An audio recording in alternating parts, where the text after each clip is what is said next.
As the colors change to fall, the shows just keep getting brighter on Global Voice Broadcasting. Shows about everything that matters to you, from love, living, and life. If you're talking about it, we're talking about it this fall on Global Voice Broadcasting. Don't miss a second. I highly recommend Ms. Hicks. Her books, her CDs are encouraging. I bought her book, A Hill to Climb. She's a very inspirational speaker. And I look forward to one day being able to work with her. Your power lies within you. Let it loose. Aspiration, inspiration, motivation, edification, determination. These are the keys of life success, brought to you by none other than award-winning author, motivational lecturer, business consultant, and much more, as she gets you aimed to your purpose. And now, ladies and gentlemen, young and elder, from Hollywood to the entire world, here is your host of Aim to Purpose, the radio show, Louise Hicks, along with her co-host, yours truly, Kenan Wesley Mason.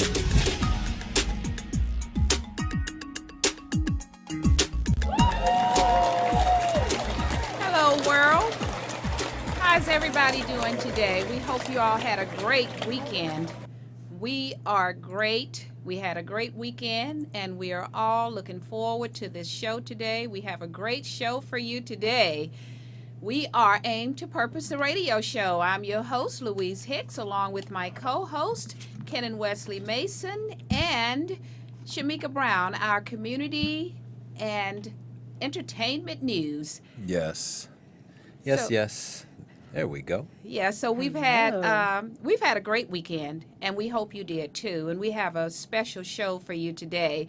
And as you all know, this is Breast Cancer Awareness Month and also Domestic Violence Awareness Month. And we have this great show with our special guest who will be Skyping all the way in to us today from Atlanta, Georgia, David Smith. And we're looking forward to it. So what we're going to do is we are wearing our pink today, too. You can see I have on this pastel pink because I want to support Breast Cancer Awareness Month. And let's get right into the show with Miss Shamika Brown and let her tell us about our community news and entertainment. Yes, Miss Mika the Diva.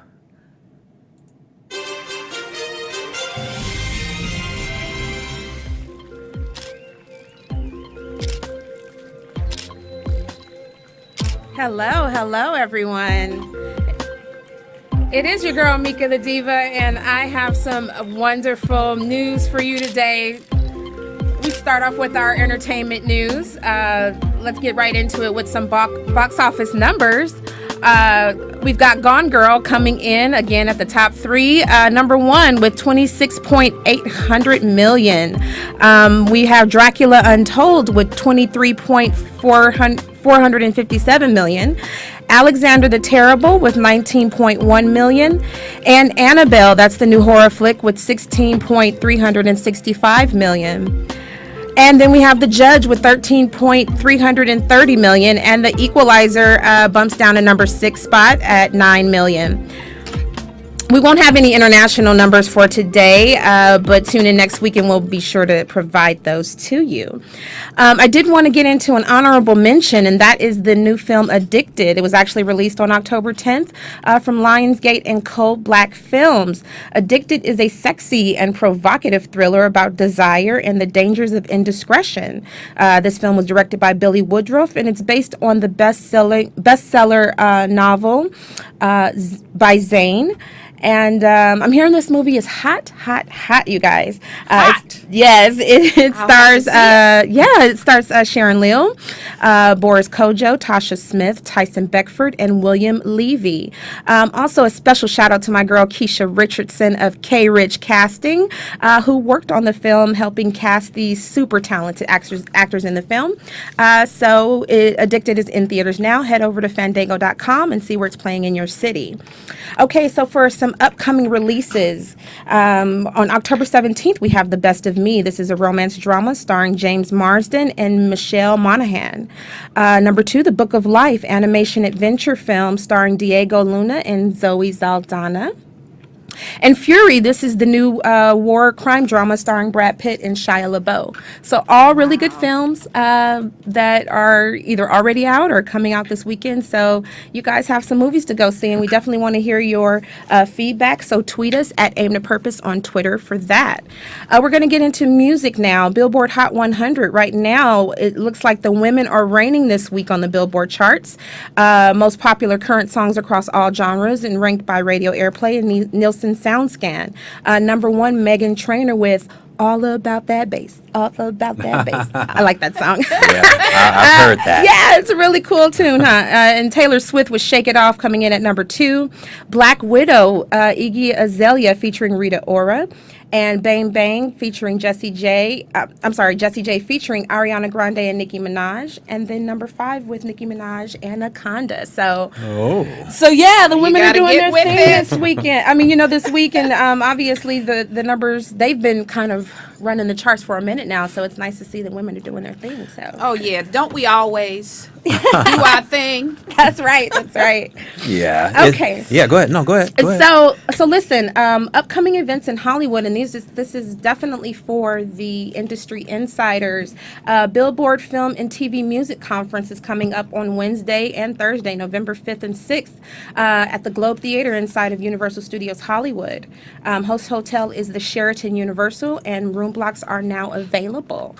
This is pretty much a conference for anyone that wants to get up close and personal with people who are moving and shaking in the industry. Right. I suggest that whether you are in front of the cameras or behind the cameras, this is definitely a conference you want to check out. Sponsored by CSAC, ASCAP, BMI, and the Recording Academy. So some heavy hitters there. And the deadline to sign up for one-on-ones, this is, again, an opportunity for you to get face-to-face. You want to do that by Friday, October 17th, and then the general deadline is November 4th. You can go to billboardevents.com/filmtv for more information. Okay, and so we know that this is Breast Cancer Awareness and Domestic Violence Awareness Month. And so we want to go ahead and encourage everyone to get involved in your community, find out what's happening on a local level, and support. Can't say that enough. Definitely. We need to support our communities. Absolutely. And I mean, these are just really, obviously important causes. So again, you guys just look out for that. We're going to have some notes via Twitter and Facebook, and so hopefully that'll be able to help you out and find out what organizations you can connect with to participate in local events. Okay, so we're going to switch gears right now, community news, and we're going to continue our report on the global Ebola virus epidemic. Obviously, there's just so many different news reports that are coming out about the virus, and what we do know is that Thomas Eric Duncan, who is the patient who originally was the first here on U.S. soil to have the disease, he passed away on October 8th. So we and he came here from Liberia, absolutely. and landed in Texas, correct? Right. Dallas. Yeah, North Dallas. Texas Presbyterian Hospital to be exact. But I noticed something here in the report that's interesting, just in terms of him actually going to the hospital with flu-like symptoms and then being sent home. And then, here he is having died on the 8th. And now we have a new report, obviously, for one of the nurses that treated Duncan, 26-year-old Nina Pham out of Fort Worth, Texas. She tested positive for the disease, and even though she had worn protective gear while treating Duncan, she is now in stable condition. I did want to read a quote from the CDC director, Tom Friedman. He says that the Dallas Ebola spread was a breach of protocol, so that is the reason why I guess they're saying that the nurses didn't take proper precautions in getting prepared to go in there with Duncan. And he's saying, unfortunately, it is possible in the coming days we will see additional cases of Ebola. He said this is because the healthcare workers who cared for this individual may have had a breach of the same nature. And Pham is not one of the 48 people who were originally monitored after direct or indirect contact. And I think that they're speaking of the people who were also on the plane with him as he came back from Liberia. Right. But now she is being treated in isolation. Her apartment has been cleansed by hazmat crews, and the emergency room where she was admitted has also been cleared and decontaminated. Wow, what is going on? So that's a lot. It's a mouthful, right? It is. Yes, it is. What is going on? We've been hearing so much about the Ebola disease and this virus has not, some says airborne, some says Right. it's not airborne. Have you heard anything as to whether it is airborne? Well, so this is all the information that the CDC has provided as of today. And the question is, how did she get the disease? Especially Right. if she was, Where did it come by from? by standard, doing what she was instructed to do by the hospital. I mean. Right. I think this is kind of standard with any type of disease when you're dealing with something of this magnitude. But again, if it's not airborne, then how did she catch it? How did she catch it? But not only that, we should know now that there is, according to what we've been seeing on television, that there has been a cure for Ebola. We have 2 people. One, I actually saw the press conference. I believe his name is Kent Brantley. Through an experimental drug known as ZMapp. That's the name of, it's an experimental or what they would call a trial medication. And they did a press conference, and I saw it a couple of weeks ago where he said he was cured and everyone was happy. But when it comes to other individuals, they're dead. Where is the cure for them? Right. You can't have a cure for specific individuals, but not have it have a cure. available Right. For everyone other else. individuals. So there's a double standard when it comes to who gets what when it comes to our health. And that is so true, and that's unfortunate because we've been seeing all over Facebook and other social media as well as mass media about all of these the CDC said they were ready and prepared, and all of a sudden, you're not prepared. So who are you prepared for? Are you picking and choosing who you prepared for, which is not the American way, not the democratic way. The society that we're living in is supposed to be, quote unquote, democratic. So if you're picking and choosing who you're going to give these vaccines to, there's a problem here, and then we wonder why we have all the chaos going on here in our country. So Yeah. it's just some food for thought. So thank you, Mika the Diva, You're better welcome. known as Miss Shamika Brown Thank you. of Divine Brown Media Group. Yeah, you guys. So stay tuned. I'll have more community news and entertainment news next time. Great. All right, And thanks. we are coming to you live today from the Global Voice Broadcasting Network here in Hollywood, California. And you can feel free to call us. Call in. Give them the call-in number, Ken. So if you want to call in, because we're going to go to a commercial break.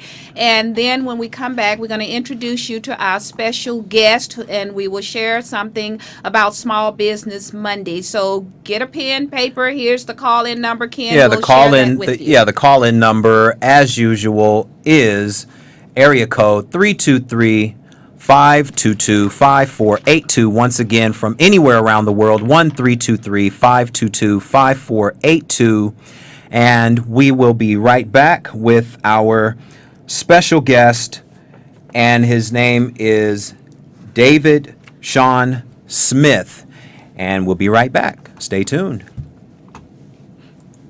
Hey folks, it's Ken here. If you or someone you know around the world has a small business, organization, or foundation you'd like to share with the Aim to Purpose audience, showcase it here on our segment of the show called Small Business Monday. The opportunities for people around the world to browse, buy, and use your products and services are endless. We pre-screen all businesses, organizations, and foundations for legitimacy, but because this is a free community service brought to our audience, it's at no cost to you as well. You heard it right. It's absolutely free, and you don't have to pay 1 penny. How do you like that? You just come on down to the studio and tell the story of your business, organization, or foundation and give it the praises and accolades you know it deserves.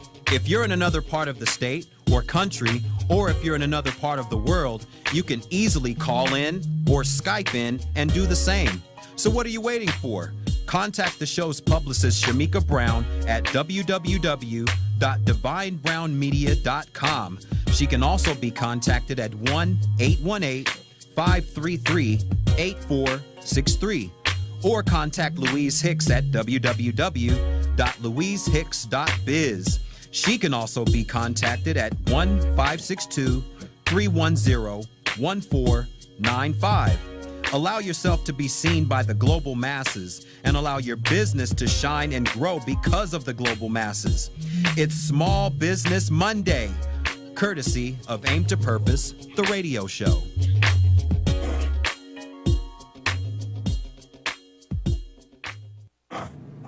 Hello, world. We are back. I'm Louise Hicks again, your host of Aim to Purpose, the radio show. And we are going to bring our special guest on, David Sean Smith. We're going to read his bio, and then we're going to have David on. So are you there, David? I am here. Okay. Great. We're going to read your bio, and then we're going to bring you on to talk about our small business segment, and you can share with our global audience something about your business. Thank you. So, Ken, take it away. Yes. David Sean Smith is a native of Memphis, Tennessee, and has lived in Atlanta since the summer of 1999. Before moving to Atlanta, David worked extensively in management in the areas of hiring and training. He worked primarily on corporate settings and some small nonprofits to gain a broad range of experience. David took the leap of faith and opened up I Speak Life Coaching in 2007. The website is www.ispeaklifecoaching.com, which specializes in executive coaching, life coaching, and anger management. This year, David completed a year-long intern with Men Stopping Violence and became certified by the Georgia Commission on Families in Domestic Violence. He has received certifications in coaching from the International Federation of Coaches and Bellevue University, as well as licensing in theology.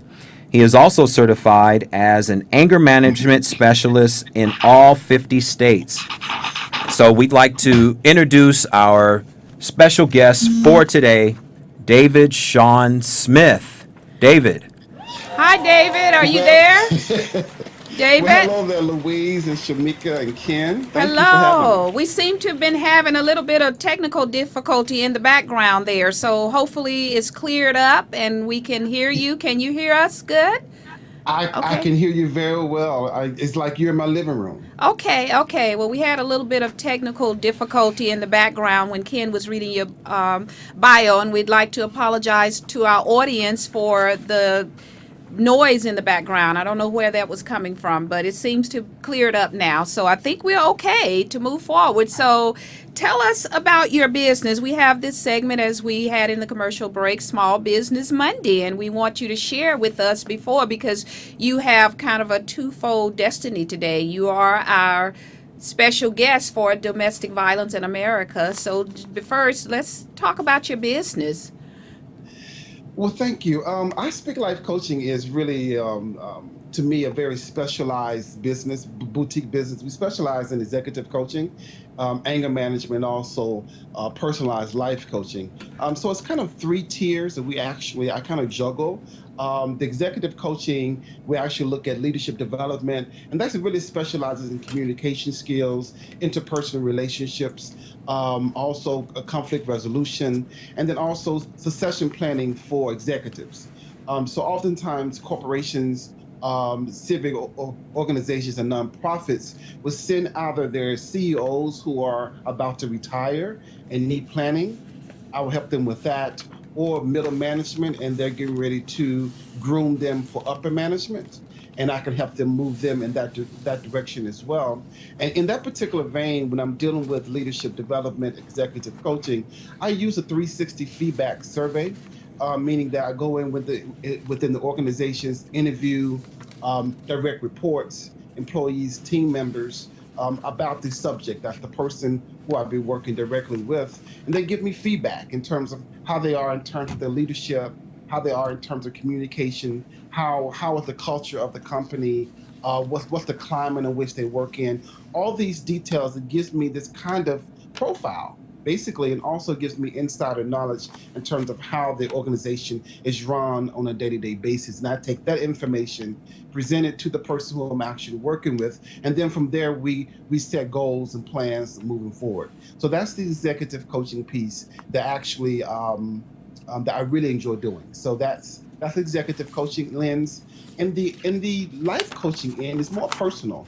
90% of my clients who come to me for life coaching are Black women. Their profile is over 40. Most of them are business owners, highly educated, married, divorced, with children.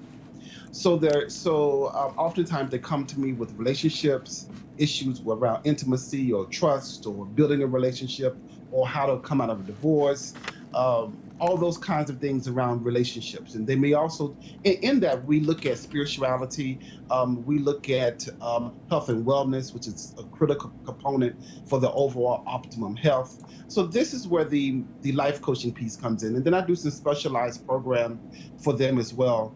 I have one that I do called Coaching from the Couch, where I actually come into the person's home. They host 5 or 6 of their women, and we get together on a Friday or Saturday evening, and we deal with these issues inside of personal, intimate space. So I try to come up with creative ways in which I can serve that particular population that are interested in moving their lives forward in a different kind of way. And then also with the anger management piece, I deal primarily with those who are instructed through the courts to go through anger management classes. And so we look at issues around emotional intelligence, conscious communications, how to really listen, how to communicate effectively, how to use your filling words, instead of, for example, when I talk about filling words, instead of us just saying, well, I'm just done with the whole subject matter, or we may use language like, it is what it is. And I try to move people from this vague kind of expression and really use their feeling languages. So that's the anger management piece that normally is directed through the courts, or it may come through corporations, but mainly 95% of my business in anger management is actually coming through the courts. And so that's what we do. We do the corporate end, we do the civic organizations, nonprofit, and even I look at faith communities. There are a lot of churches now who are utilizing coaches to come and do leadership development, and also pastors who are about to retire, and they need a plan for the next phase of their lives. So I also work with faith communities as well. And in a nutshell, that's what I Speak Life Coaching really is. I do some public speaking, sit on panels, do radio programs, television programs around this particular issue. But in a nutshell, I'm the guy behind the scenes who's trying to drive and change culture and climates within organizations and within the lives of people that I meet on a daily basis. Wow, David, that is so impressive. You are a master. I mean, you're helping so many people in what you do. I'm just people have to embrace what you're doing in order to really become spiritually aware, consciously aware. What you're doing is life-changing, and we need that. And you are a master. It's impressive what you're doing, and we're just grateful. And with that being said, we thank you. We appreciate it. You're Skyping in with us today from Atlanta, Georgia. We are all just grateful. And what we're going to do, we're going to go into a couple of clips and kind of segue ourselves into the interview and talk about domestic violence in America. And this, as we had mentioned earlier, this is Domestic Violence Awareness Month and also Breast Cancer Awareness Month. Why I'm wearing my pink. It's pastel, but it's still pink. And Shamika has her pink on. She's more vivid than I am. So let's go to a couple of clips. We have 2 clips we're going to play, and then we're going to talk about domestic violence in America and what's going on in America today with all of the chaos and everything with violence. So let's watch these couple of clips, and then we're going to come Does it back. matter which one we're going to show first? Or It doesn't matter. Doesn't Either matter. one first. All right, here we go. Football star cut by the Ravens tonight, suspended by the NFL after a troubling new video has surfaced. You'll remember these images, Rice dragging his then fiancée out of an elevator. But tonight, for the first time, we're seeing something else. What happened in the moments before, and then what happened next, now costing him his job. Tonight, the NFL taking action. What will authorities now do? ABC's Ryan Smith. The video chilling. Football star Ray Rice following his then fiancée Janae into an Atlantic City hotel elevator, striking her once, then again, seemingly punching her so hard she hits a railing and is knocked out cold. You see her here, lying on the floor, then slumped near the elevator. Players today appalled. By early afternoon, the Ravens had terminated Rice's contract. The NFL suspending him indefinitely. The question for many tonight, what took so long? NFL Commissioner Roger Goodell saying today he never saw the video of the assault, but he did see that other video released in February showing Rice dragging the unconscious Janae out of the elevator. Tonight, his jersey no longer for sale online at the NFL store. The Ray Rice beating scandal has put a laser focus on the issue of domestic violence. After a national outcry, he's been suspended indefinitely. But what about this man? Alabama federal judge Mark Fuller. He was arrested on domestic violence charges last month. His arrest came after his wife told police her husband pulled her hair, dragged her, kicked her, and struck her in the face. Then she called 911. What's going on? This is domestic. Excuse me? Domestic receipt. Okay, with yourself and who else? I'm calling. I need help. What's your name? Kelly Fuller. Okay, do you need an ambulance? Yes, please. Kelly? Kelly? Okay, she needs an ambulance. I'm sending the police. They're in a domestic fight now at the Ritz-Carlton. Judge Fuller's arrest got a lot of local attention, but check out his plea deal. He will undergo drug and alcohol evaluation, attend a family and domestic violence program once a week for 6 months. And if he does that, his record will be cleared, his arrest charge wiped away, opening the way for a possible return to the bench. So it raises the question, is this justice?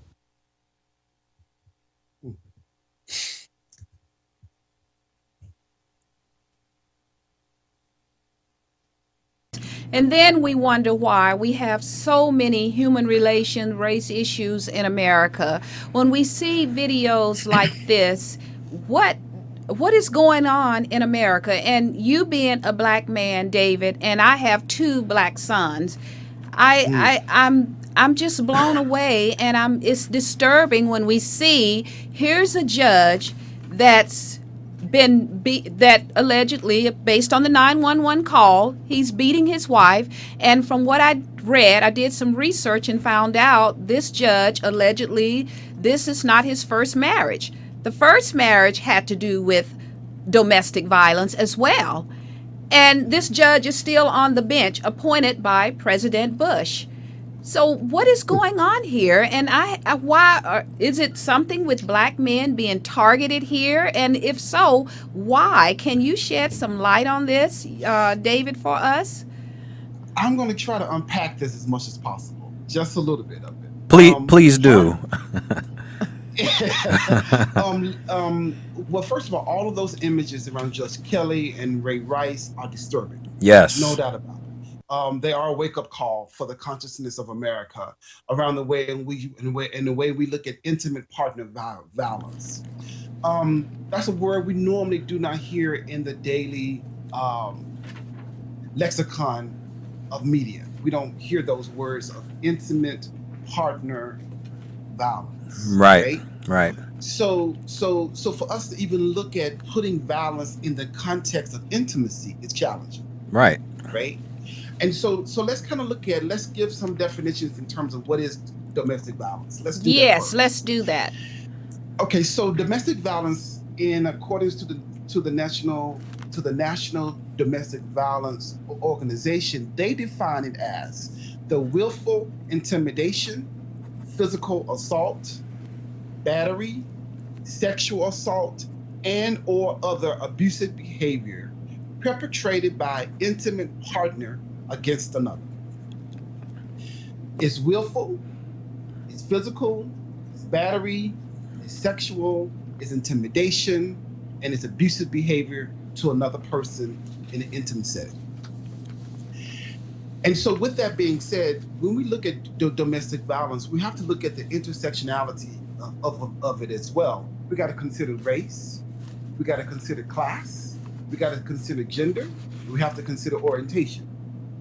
Because oftentimes we don't even hear about same-sex domestic partner violence, because oftentimes they go unreported. Yeah, it's rare. It's a rarity. And they fall under the radar. Well, Right? why So is that's a that? whole Why do nother- you think these go unreported? Well, oftentimes because if you have two men fighting one another who identify as gay, or men who have sex with other men, they're living together and they're fighting one another, oftentimes the way men have been socialized around handling your business with another man is you get into an altercation, you fight, you Right. squash it. With brute force. That's what that's the projection that's being fed to the masses. That the only way we can solve any of our challenges or issues is with that being that alpha male, brute force. Absolutely. And then also when you look at same gender loving households, two women, two men, however they identify, oftentimes when we think about domestic violence, we think about hierarchy. We think about power structure. Right. Right? So if you come into a household where there's a male and female traditional intimate relationship, you can automatically know that the man is stronger than the woman. Yes, that's for sure. How do you gauge that when it's two women? Right. How do you gauge that when it's two men? Yeah. And so the training, even in our police force, to deal with that issue needs to take place, number one. And I believe they're trying to do some work around that. But also within the LGBTQ communities, they really have to look at their intimate violence in their own in that particular way, which oftentimes go under the radar. Hardly is spoken about, because when we hear domestic violence, we automatically think about a man and a woman. Right. So that's one particular aspect that I think is really underneath the radar, but it's a serious issue, crisis as well. Now, as it relates to how men are socialized, because I want to look at the ways in which how is that Judge Kelly can get a diversion program, right? Yes. And the diversion program is when you can go in and, like he said, you can do 6 months of the domestic violence training, you can do drug testing, and then your record is expunged, but you keep your job, right? And that expunged means that it's like he never did anything. It never happened. Right. It's basically a It's slap like on the it's wrist. never happened. It's basically a slap on the hand, you know? It's a slap on the hand, and also this is where the class piece comes into play. Yeah. Because if you have the money, the resources to hire the right representation in court, Yeah. you can get all kinds of things worked out for you. But when you think about Latino men and Black men from a certain economic background that may not get the representation of a really great attorney that can work these deals, they don't get expunged. They actually go through a trial period. Of course And so they now do. we're looking at And Absolutely. by the way, that's Judge Mark Fuller, and he's out of Fuller, I'm sorry. right, Mark Fuller, and he's out of Alabama. and we have to think about region as well when we think about how we're socialized as well. And so the southern region, we have to take that into consideration of what we protect, tradition, norms, customs, and all that on the regional level. Right.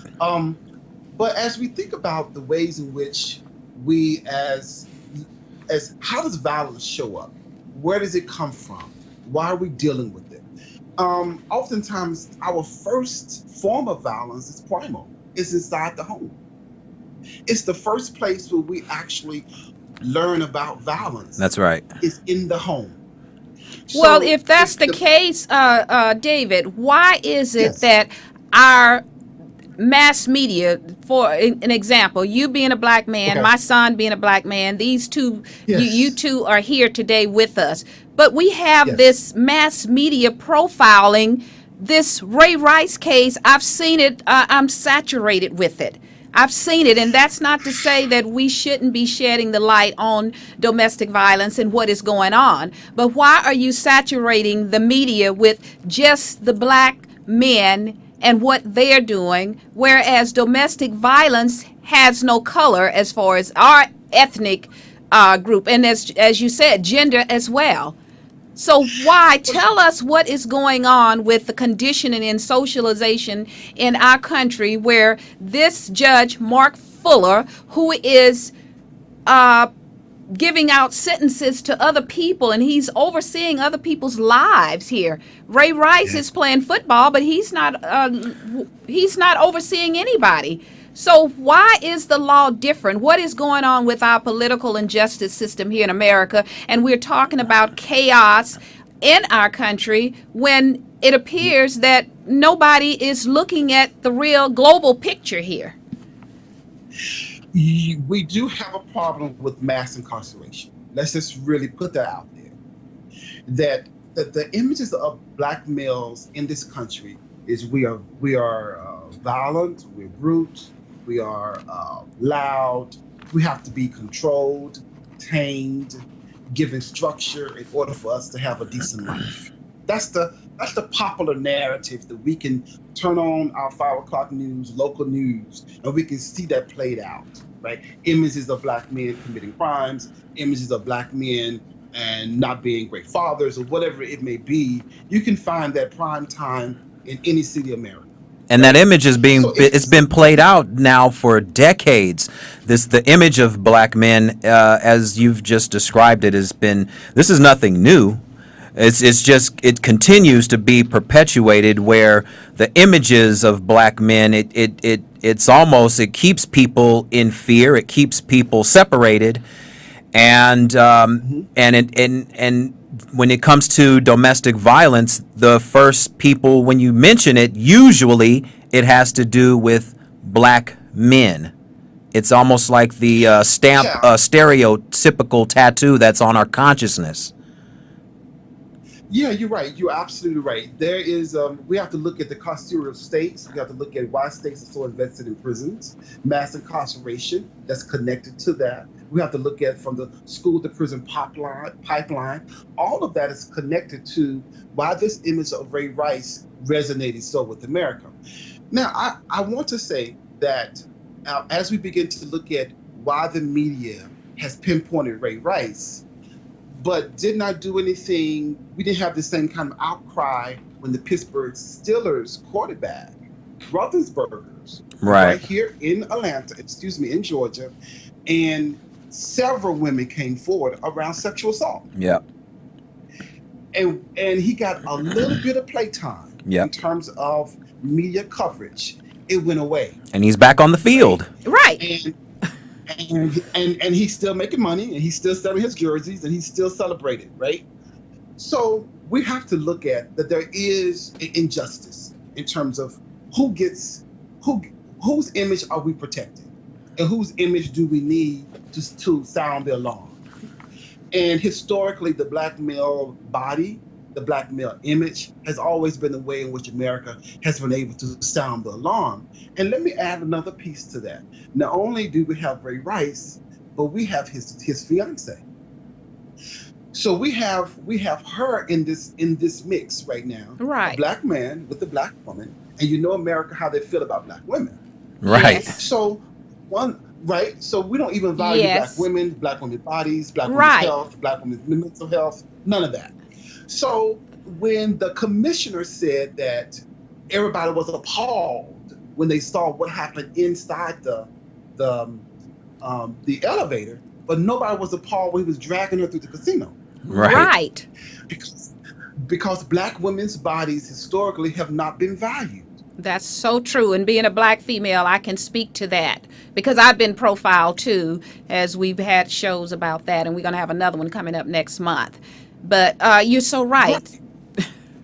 So then why the outcry now? Why didn't we hear this outcry when we saw her being drugged to the casino? Right. And then now the video comes back, and they put this video out here and put her in further danger.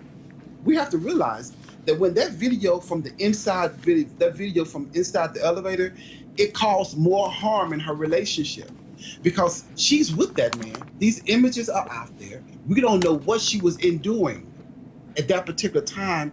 And as these conversations begin to unfold, my concern was about her safety. And that is because they haven't dealt with their issues internally, and oftentimes people who are predicated upon in domestic violence situations, the hardest part for them to do is to leave. Right. Because it's the most dangerous time for them to leave. Yep. Right. And that is so true. It is hard for them to leave. I was just looking at a piece on Facebook in the domestic violence. There's a group there, and some woman had written in and was asking for advice because she had been subjected to domestic violence from this gentleman. I believe it was her fiance, and every one of the comments said, leave, leave, leave. So go ahead and talk a little bit more about that, because that is one of the complications of domestic violence. Let me say this emphatically. If your listeners do not take anything else away from this moment that we're in around domestic violence awareness, the most dangerous moment is when they are attempting to leave and after they have left. I need to repeat that. Yes. The most dangerous moment is when they are attempting to leave their home and after they leave the home. And we don't talk about that oftentimes they can't leave because if you think about the numbers, the black women are 2.5 times higher than white women to be in a intimate domestic partner violence situation. Now, this is according to the Violence Policy Center. They came out with these numbers in 2013. These are the latest numbers. That 94% of women who were murdered they were murdered by someone that they knew, not a stranger. Right. Yes. So this image that Hollywood puts out in terms of the movies, right? We look at the movies and we see it's a damp night and there's dew and there's mist and the woman makes a wrong turn down the alley. Right. There's this stranger lurking with a trench coat, right? And he takes her behind the dumpster and rapes her. Yeah. Right. That's far and few between, because 94% of all murders against women are by people that they know. Yeah. Usually you're right. I've heard that too. Courts of argument. Right. I've heard that too, that you're right. It's against women. And that is so sad. Is there any type of statistical breakdown in terms of ethnic groups as to the domestic violence rate? That's a great question. Absolutely. I have some numbers here that are very alarming that I just want to share with you. I have them right in front of me. Oh, great. And I'm going to share them with you. That 80% of female victims of domestic violence are also struggle from chronic health issues. So let's look at, I want to talk about the health issues, but I want to bring in Latino women, Native American women, and African American women. And if you could kind of condense it somewhat, because we have some other questions we want to ask you about the programs as well as relationships in terms. Great. So it's 30% of African American women experience domestic violence in their lifetime. 30%. 50% of Native American women experience rape, beaten, or stabbed by intimate partner in their lifetime. 50%. That's 50, not 15. That's 50. That's 50. 50. Okay. Native American. Okay. 30% of African American women. That's 1 in 3. Those are critical, and also 42% of Latin women, Hispanic women, experience domestic violence in their lifetime. We're looking at almost 1 in 2 Latin women, 1 in 3 African American women, 1 in 2 Native American women. Yeah. Yeah. We have an epidemic on our hands, and we're silent. Yeah. And the way in which men have been socialized, I want to talk about this. What about other ethnic groups?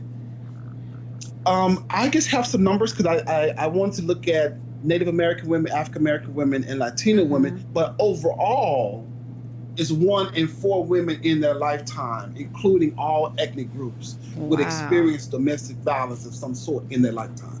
1 in 4. That is amazing. The numbers are alarming. It is. It's very alarming. And I want to kind of, before we move into the relationship piece and some resources, I want to talk about community accountability and how community accountability in terms of raising males impact these numbers.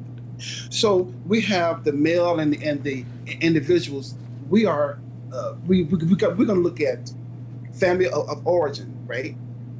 Peers, sport teams, gangs, primary community. They impact us, right? This is the micro level experience, right? And then we move into the faith communities, public schools, civic groups, social agencies. All of these communities impact the way in which males are socialized. So we have inside of that, we have rewards rigid gender role conformity, right? We punish diverse gender expressions.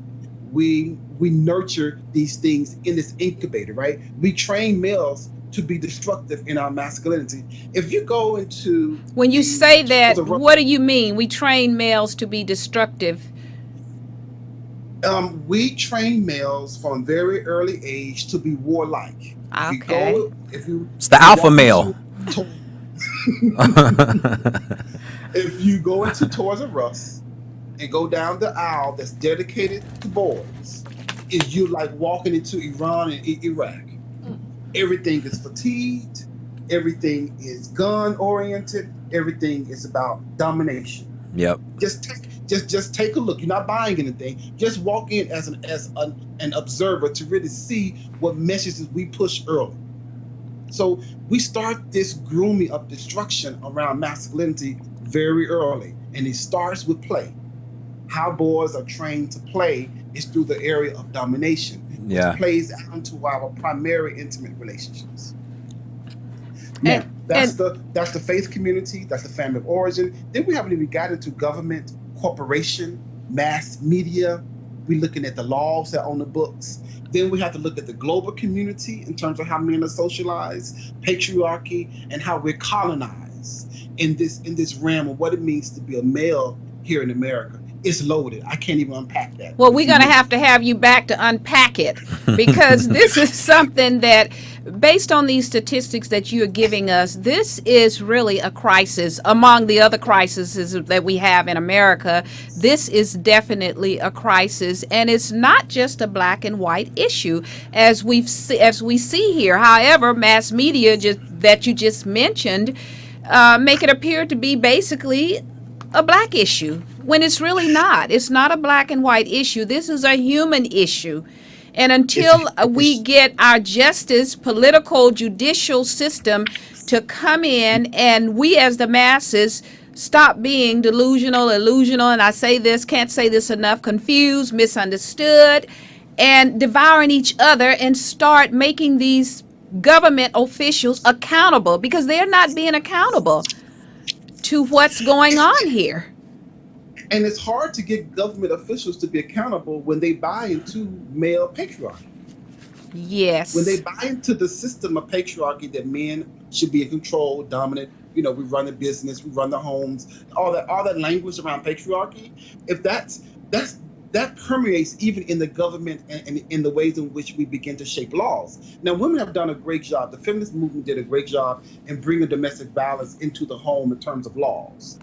There's some pushback around there's some challenges around mass incarceration of black men around these laws. That's another segment. But yes, you're absolutely right. I think we have to look at not only how men are socialized, but how we feel about women. We as men do not have honest conversation. Do we really like women, or we like what they provide? You can say that again. Do we really like women, or do we really just like what they provide? Well, answer that. We got two men here in the house. And not only that, and would you allow someone to strike your mother in an elevator? You know? Yeah, well, I think when we look at it, I think we do want men to personalize it on some level, but also we want men to see that this world that we live in, that women and girls are not safe, and we have created this. We as men, we could change the communities that we live in if we begin to really look at ways in which we as men can look at masculinity through a different lens. Right. How we think about power. How do we think about equity in the home? How do we think about equity in the workforce? So, and also we have to begin to deconstruct what it really means to be a man. And move beyond the physical. He's a provider, he's a protector, and he does all those great things. That's the doing of being a man. But what does it mean to be one? Right. And the also, spiritual aspect and the emotional aspect of what it means to be a man, or the aspect of manhood, period. And lastly, before we move into resources, I want to say, and men must hold other men accountable. It is no longer acceptable for us to know that we have a man in our lives, who are acting out in this manner, creating hostile environments on their job, in their homes, creating domestic violence situations, and we are silent while we are playing while we bowling with them, while we playing basketball with them, while we golfing. We know they're acting a fool, and we don't say anything. That is so true. Right. And we need to also deconstruct some of the conditioning of women, because we know we as women, we have to work on our behavior as well. Yeah. This is how we have a harmonious relationship. We have to also work on who we are and what we're doing as females also, so that we can bring this family structure back into harmony again, because the family structure has deteriorated so much here in America until pretty much half of the marriages end in divorce. Yeah. And it's a sad situation. But before you respond to that, we're going to take our final break and then come back for the last 5 minutes, and then we can talk about relationships and some of how we can change the psyche, I guess, when it comes to domestic violence. So let's take our final break, and we will be right back. This edition of Aim to Purpose, the radio show, is brought to you by L. Hicks Consulting Services. When you want the best in business coaching, life coaching, or perhaps your organization, business, or company is in need of a dynamic speaker for an upcoming workshop or seminar, contact Louise Hicks for L. Hicks Consulting Services at 1-562-310-1495. From anywhere around the world, that's 1-562-310-1495. For more information about Louise Hicks and her consulting services, visit her website at www.louisehicks.biz. Again, that's www.louisehicks.biz. Or call 1-562-310-1495. L. Hicks Consulting Services, where professionalism is top priority.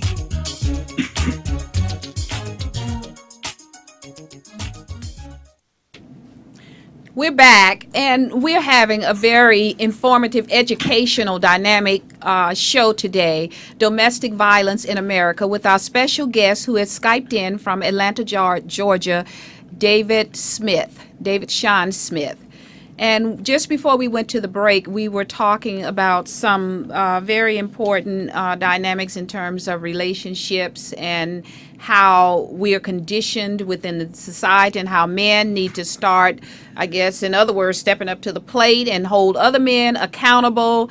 And I was just mentioning that we as women have to do the same thing, because we're all in this together. We are connected as human beings, and we're connected globally. And with us being in this together, we have to hold each other accountable, men and women, and we have to hold our political system, our judicial system, educational system. We have to hold all of these accountable. And you had mentioned something, David, about incarceration and all these men. And I just wanted to put in a plug about the incarceration. Here in America, that's a business. Why? It's like a lot of other jobs that we talk about. This is a business. And it's a business of greed. What if we didn't have anybody incarcerated? People are making tons of money off of people that are incarcerated. Yeah, we have the highest prison rate in the world, and there is a prison industrial complex. There are prisons being built, and with businessmen collectively pulling their money together to create more prisons, with more laws on the books, including domestic violence acts, and it's there's always a backstory of who's benefiting from events such as domestic violence. You're absolutely right. I want to say that here in Atlanta, I sit on the board and I also teach classes in anger management and life skills. But we have a restorative justice center in our courts. And what the Restorative Justice Center is doing is transforming people's lives. We are saying if you are committing low-level crimes, we want you to understand the harm you've done to the community. Right. And you have to go back into that community and work in that community to restore, to replace what's been done. We're trying to restore the Justice Center here in Atlanta. We're saying what we've done in the past is not working. 80% of people that come through the Restorative Justice Center in Atlanta do not offend again, because we give them parenting classes, we give them anger management classes, we give them life skills classes, we deal with spirituality, job skills. We build the whole person up because economics is tied into this. Yep. Class is tied into this. Environmental is tied into this. Where people live impact how they act. Definitely. So I just want to say that I believe in restorative justice. I don't believe in mass incarceration at all. It doesn't work. No, it's not the answer. Right. Well, and it is a business. Let me ask you this. All right, is anybody allowed to go into the prison system and help give this? You said it's restored to justice.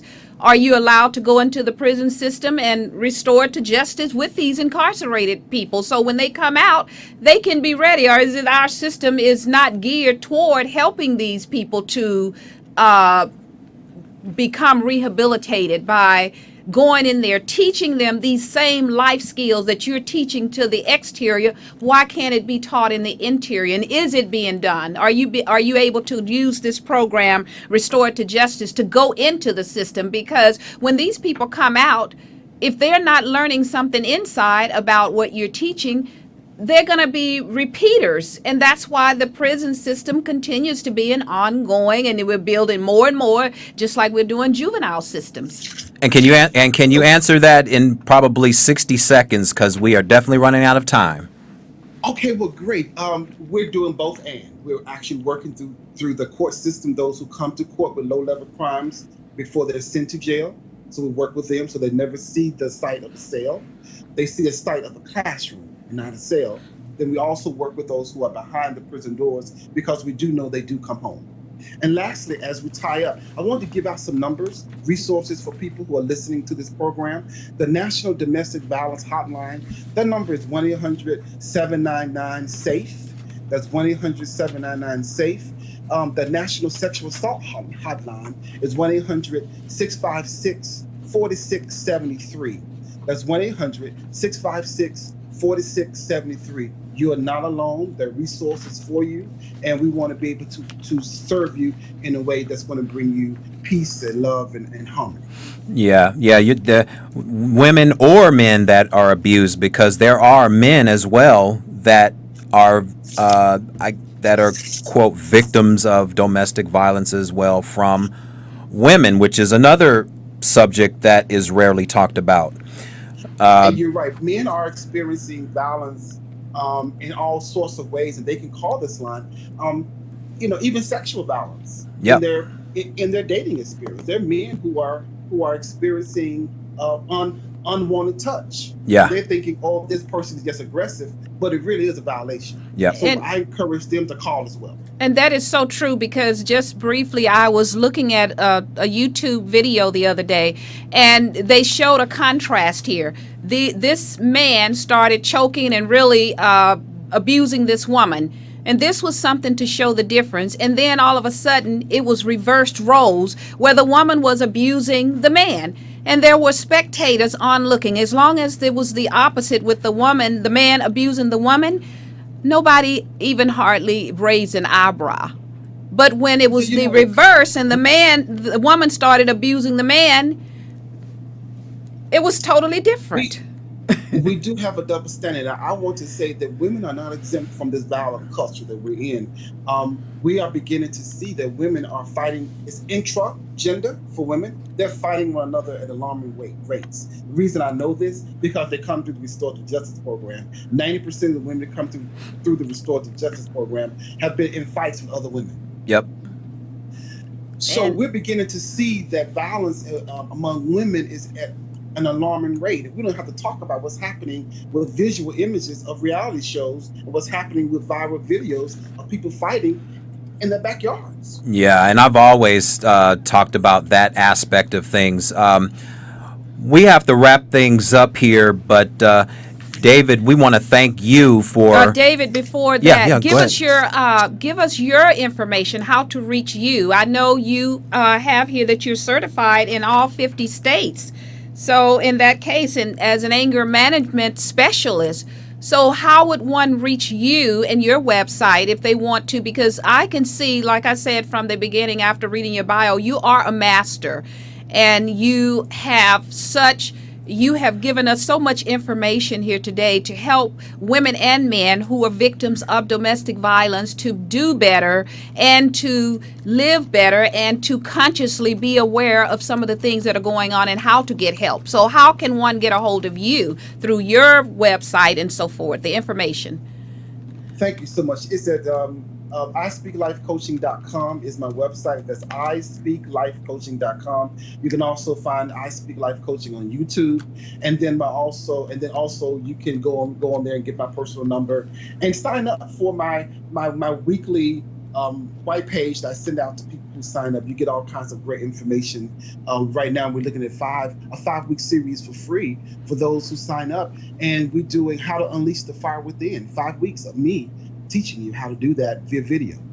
How to unleash the fire within, and that's to help us to communicate better and have better relationships. And I really thank you, David, for what you're doing. You're doing a great service to the community, to our country. And I mean, it's just something that we really need because we are in crisis here in America. And we just scratched the surface of this subject, so we definitely want to have you back in the future. So thank you again for being our guest on the show. And with that being said, a quick wrap up, as you always say at the end of the show. As I always say at the end of the show, thank you for joining us globally. And we are live coming from Hollywood, California, here at the Global Voice Broadcasting Network. Your power lies within you. Let it loose. Until next week.